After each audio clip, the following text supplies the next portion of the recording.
Hola, mi nombre es Wilson Alberto Henao Gallego, estudiante de la maestría en Derecho Administrativo de la Universidad Autónoma Latinoamericana. En esta ocasión vengo a presentar una disertación a dos planteamientos formulados. El primero de ellos es acerca de la justificación constitucional de la afectación derivada a garantías constitucionales. Con ocasión de la revisión constitucional por la expedición del decreto 417 del año 2020, por medio del cual el Gobierno Nacional declaró el estado de emergencia social, económica y ecológica derivada por la pandemia del COVID-19. A juicio de la Corte Constitucional, el decreto 417 de 2020 cumplió con todos los presupuestos formales. Es decir, para la Corte cumplió con los requisitos mínimos para que este decreto produjera efectos legales. Para la Corte Constitucional, la motivación fue más que suficiente. ¿Pero por qué? Miremos. Primero, para la Corte Constitucional se presentaron unas circunstancias imprevisibles y extraordinarias que se podían evidenciar en el mundo real. Segundo, para la Corte Constitucional la amenaza era grave e inminente para la salud y para la vida de las personas. Tercero, para la Corte Constitucional, el Ejecutivo carecía de todos los medios y mecanismos normales para hacerle frente a la pandemia del COVID-19. La Corte Constitucional manifestó que el decreto era coherente con la problemática mundial y así se justificó la afectación a las garantías fundamentales. Esa afectación a las garantías fundamentales permitieron que el Ejecutivo Nacional impusiera restricciones como el confinamiento y la cuarentena. La Corte Constitucional realizó una valoración flexible, no hizo una valoración objetiva. Esta valoración flexible le permitió al Gobierno Nacional colegir todos los artículos que traía el decreto 417, pero detrás de esto se vino también una serie de decretos de nivel ministerial, departamental y municipal que causaron gran impacto en todo el Estado colombiano. Para la Corte Constitucional, el Ejecutivo no podía conjurar la crisis con las atribuciones ordinarias que le entrega la Constitución y la ley al Gobierno Nacional. Entonces, para la Corte se hacía más que necesario la expedición de este decreto 417 del año 2020. El segundo planteamiento es acerca del acecho abusivo de los poderes públicos a esferas públicas y privadas. En mi criterio, la Corte Constitucional no realizó una revisión objetiva, sino una revisión subjetiva. Al realizar esta revisión subjetiva, le permitió al Ejecutivo restringir las garantías fundamentales.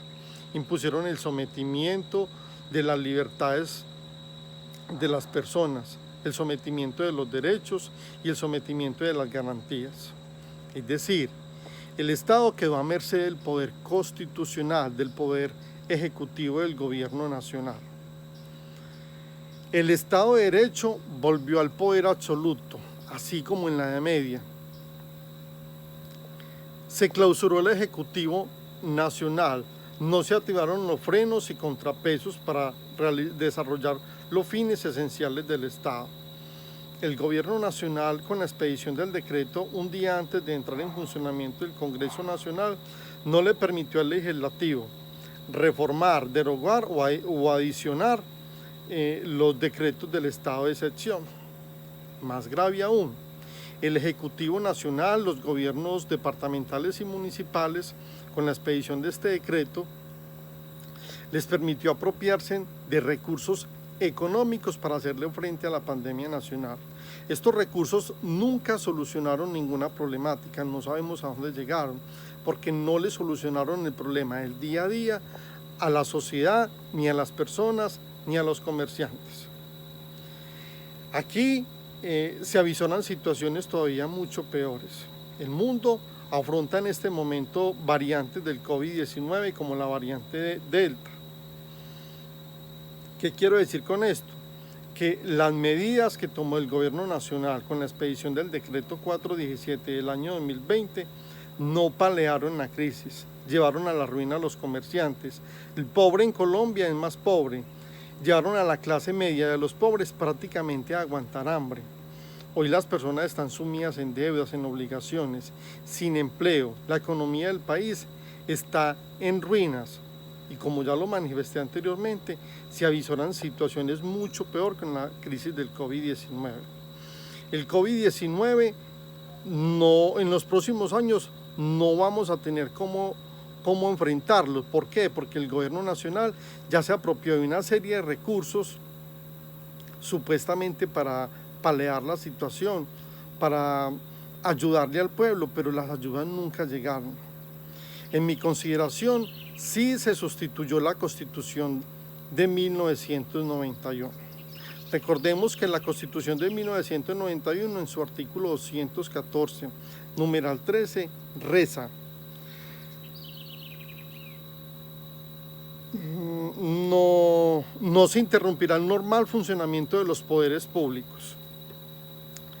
Estos planteamientos yo los realizo gracias a las instrucciones o a las enseñanzas del doctor Gustavo Aranguren, y recomiendo, para entender más la dinámica de este planteamiento, leerse la sentencia constitucional C-145 del año 2020, magistrado ponente José Fernando Reyes Cuartas. También recomiendo realizar la lectura juiciosa de la ley 137 de 1994. Esta ley, como sabemos, regula los estados de excepción en Colombia. Les doy muchas gracias por prestar la atención a este video.